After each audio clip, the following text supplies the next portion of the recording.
త్రిలోక్యాం రత్నసూశ్లాఘ్య తస్యాం ధనపతేర్హరిత్ తత్ర గౌరీ గురుః శైలః యత్తస్మిన్నపి మండలం. కలహన అనే కాశ్మీరీ కవి తన రాజతరంగిణి అనే కావ్యములో కాశ్మీరుని భూలోకంలోనే ఒక సుందరమైన ప్రదేశంగా వర్ణించారు. అందులో హిమాలయాలు భారతదేశానికే ఒక అద్భుతమైన ప్రదేశము. అందులో కాశ్మీరు ఒక మణిమయం. కాశ్మీరు ఎంతో అందమైనది, సుందరమైన ప్రదేశము. ఇప్పుడు కనిపించే ఆ ప్రత్యేకత ఈ సహజ అందాల వలనే కాక అక్కడ ఉన్న అగ్నిహోత్రీకులు పఠించిన వేదాల వలన కూడా. అగ్నిదేవుడే అక్కడకు స్వయముగా వచ్చి ఉండుట చేత కాశ్మీరుని శారదా క్షేత్రమని కూడా అంటారు. అక్కడ శారదా అమ్మవారు కొలువై ఉన్నారు. ఆ రాష్ట్రానికి శ్రీనగర్ ముఖ్య పట్టణం. శ్రీనగర్ అనగా అమ్మవారు నివసించు నగరము. అక్కడ లిపిని కూడా శారదా లిపి అంటారు. కాశ్యప ఋషి నివసించు ప్రదేశము కావున ఇది కాశ్మీర్ అయినది. ఇక్కడ ఒకప్పుడు సాధువులు, అగ్నిహోత్రీకులు నివసించేవారు. 3000 సంవత్సరాల క్రితం ఆదిశంకర భగవత్పాదాచార్యులు ఇక్కడకు వచ్చి అనేక రకములైన వాదనలను ఖండించి అద్వైతాన్ని నెలకొల్పారు. కొన్ని సంవత్సరాల క్రితం నుంచి ప్రాంతీయ, సామాజిక, రాజకీయాలలో వచ్చిన మార్పుల వలన ఇక్కడ నివసించే సాధువులు, పండితులు ఇతర ప్రాంతాలకు వలస వెళ్ళిపోయారు. కాంచీ పీఠాధిపతులైన పూజ్య శ్రీ జయేంద్ర సరస్వతీ స్వామి వారు వారి గురువు గారిని అనుసరించి కాశ్మీరుని సందర్శించి శారదా పీఠాన్ని భారతదేశంలో సంరక్షించారు. శ్రీ జయేంద్ర సరస్వతీ స్వామి వారు ఇక్కడ ఆదిశంకర భగవత్పాదాచార్యుల విగ్రహాన్ని నెలకొల్పారు. ప్రతి ఏటా దక్షిణ భారతదేశం నుంచి పండితులు, అగ్నిహోత్రీకులు ఇక్కడకు వచ్చి శంకర జయంతి ఉత్సవాలను జరుపుతారు. ఈ ఉత్సవం శ్రీనగర్లోని జ్యేష్ఠమాత మందిరం మరియు శంకరాచార్య శిఖరం మీద జరుగుతాయి.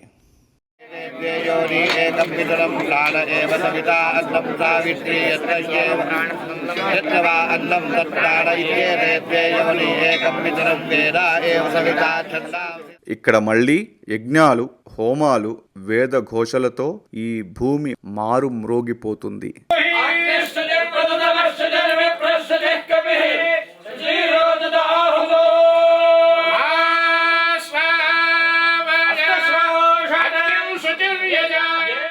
అక్కడ నివసించే కాశ్మీరీ పండితులకి మరియు దక్షిణ భారతదేశం నుంచి వెళ్ళిన పండితులకి, యాత్రికులకు మంచి సత్సంబంధాలు ఏర్పడతాయి.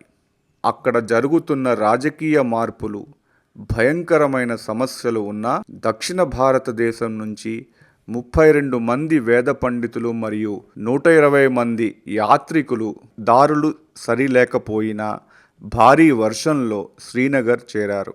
అందరూ అక్కడ జ్యేష్ఠమాత ఆలయంలో కలుసుకొని గణపతి హోమం మొదలు పెట్టారు. 2015లో ఇక్కడ అథర్వ వేద పారాయణం చేశారు. 13 మంది ద్వివేదులు అనగా ఎవరు 2 వేదాలలో నిష్ణాతులో వారు అథర్వ వేదంలోని శౌనక శాఖ, 4 పిప్పలాద్ శాఖ, 2 యజుర్వేదం, 1 ఋగ్వేదం పఠించారు. ఎంతటి చలిగాలులు వీచినా, వణుకు పుట్టు ఉష్ణోగ్రత ఉన్నా, ఎప్పుడో కనిపించే సూర్యరశ్మి అన్నింటినీ భరించి వేద పఠనం చేశారు. అథర్వవేదంలోని 13వ కాండం సూర్యునికి సంబంధించినది. అది పఠించిన రోజున సూర్యుడు మబ్బులు చీల్చుకొని వెలుగును ప్రసాదించాడు. ఇష్టి అనే ఒక ప్రత్యేకమైన యజ్ఞమును అగ్నిహోత్రీకులు నిర్వహించారు. భారతదేశం మొత్తం మీద 150 మంది అగ్నిహోత్రీకులు మాత్రమే ఉన్నారు. ఇష్టి అనే యజ్ఞానికి 3 అగ్నిగుండములు ఉండును. దానిని త్రేతాగ్ని ఇష్టి అంటారు. అందులో ఒకటి బ్రహ్మదేవునికి వృత్తాకారంలో, రెండవది విష్ణువునకు చంద్రవంక ఆకారములో, మూడవది మహేశ్వరునకు చతురస్ర ఆకారములో ఇటుకలను అమర్చుతారు. ఈ మూడింటిని కలిపే ఇటుకలు దేవీ స్వరూపము. ఈ దేవతలకు వారికి ఇష్టమైన నైవేద్యాలు సమర్పిస్తారు. ఈ యజ్ఞము వలన లోకానికి మంచి జరుగును. ఇక్కడ అగ్నిహోత్రీకులు కోరినవి దేవతలు ప్రసాదిస్తారు.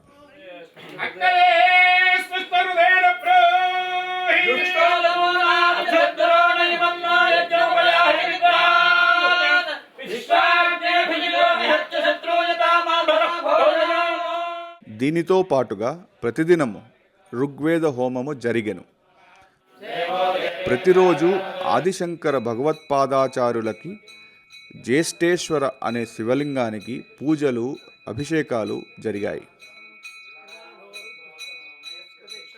సాయంకాలంలో వాతావరణ అనుకూలతను బట్టి రెండవ పూజ జరిగెను. వీటితో పాటుగా భజనలు, పాటలు అక్కడి భక్తులు పాడేవారు.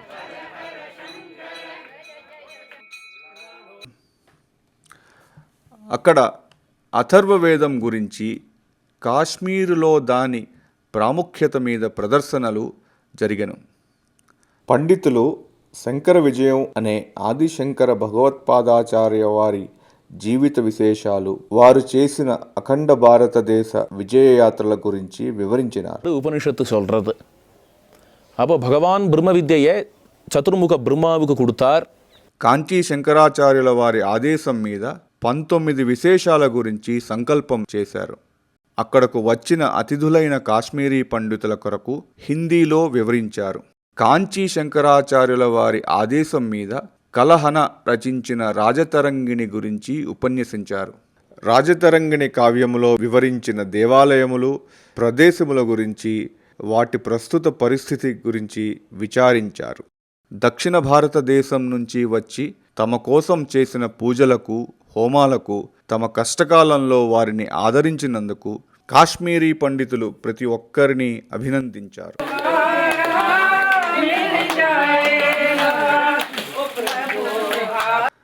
ఎంతో అందమైన, సుమనోహరమైన సువాసిని కన్య దంపతుల పూజలు చేశారు.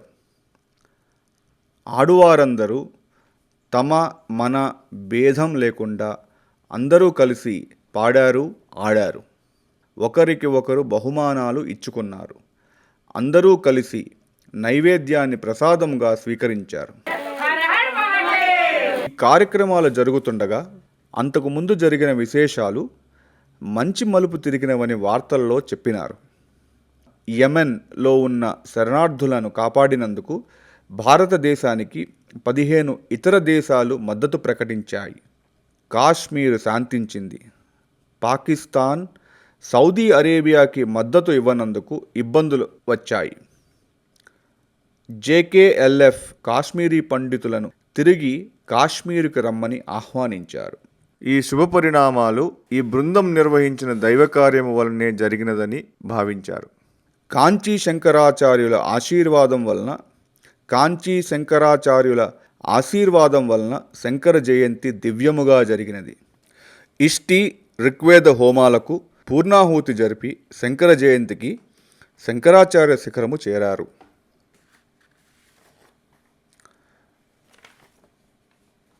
అక్కడ వేద పండితులు రుద్రం పఠించారు.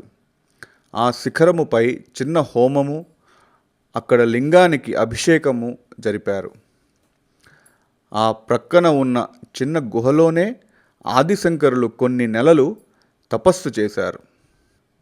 కొన్ని సంవత్సరాల క్రితం ఆదిశంకరాచార్యుల తంజావూరు చిత్రము కాంచీ శంకరాచార్యుల వారు అక్కడ ప్రతిష్ఠించుటకు పంపిరి. ఆ పటం ముందు ఉన్న ఆదిశంకరాచార్యుల వెండి పాదుకలకు పూజ చేసి ఆదిశంకరాచార్యులు దక్షిణామూర్తి అవతారముగా చెప్పే అవతార ఘట్టము చదివిరి. సంశుకం గౌడ పదం మహాంతం గోవింద యోగీంద్రమథాస్య శిష్యం శ్రీశంకరాచార్యమథాస్య పద్మపాదం చ హస్తామలకం చ శిష్యం పూజలు చేసి మంగళం పాటలు పాడి ఈ కార్యక్రమాన్ని ముగించిరి. శ్రీ బాలసుబ్రహ్మణ్యం, వారి శ్రీమతి శాంత, వారి కుమార్తె సీత అక్కడకు వచ్చిన వేద పండితులను సత్కరించారు. ఈ కార్యక్రమము కాశ్మీరులో విజయవంతంగా జరగటానికి వారు చాలా శ్రమ కోర్చి అక్కడికి వచ్చిన పండితులకు, ఇతరులకు సమయానికి వేడి నీళ్లు, అరటి ఆకులలో భోజనాలు, ఇతర సౌకర్యాలు కలిగించారు. శంకరాచార్యుల శిఖరం ప్రధాన అర్చకులు వచ్చిన వేద పండితులను పండ్లతో, బహుమతులతో సత్కరించెను. పండితులకు, భక్తులందరికీ భోజనం ఏర్పాటు చేసెను. అందరూ సంతోషించిరి. శంకరాచార్య శిఖరమునందు జరిగిన ఈ కార్యక్రమం నుండి వెలువడిన శుభ ఫలితములు యావత్ కశ్మీర్ వాసులకు అందవలనని బృందము ఆశించారు.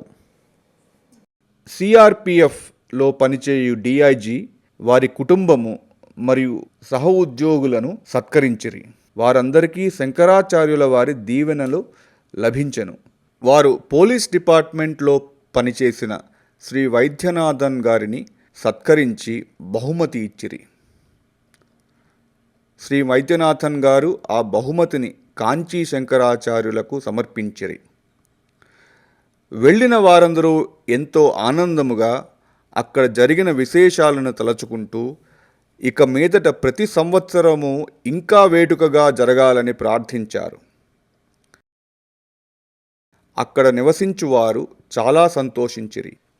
ఈ కార్యక్రమానికి వారు ఎల్లప్పుడూ సహకరించదమనిరి.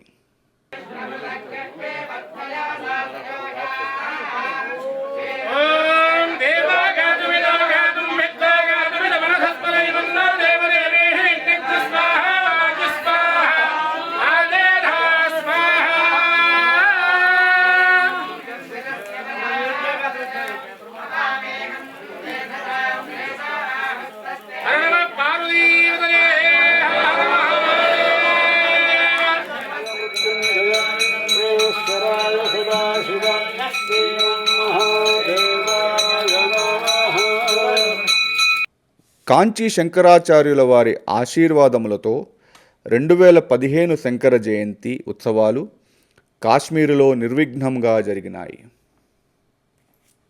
జయ జయ శంకర, హర హర శంకర.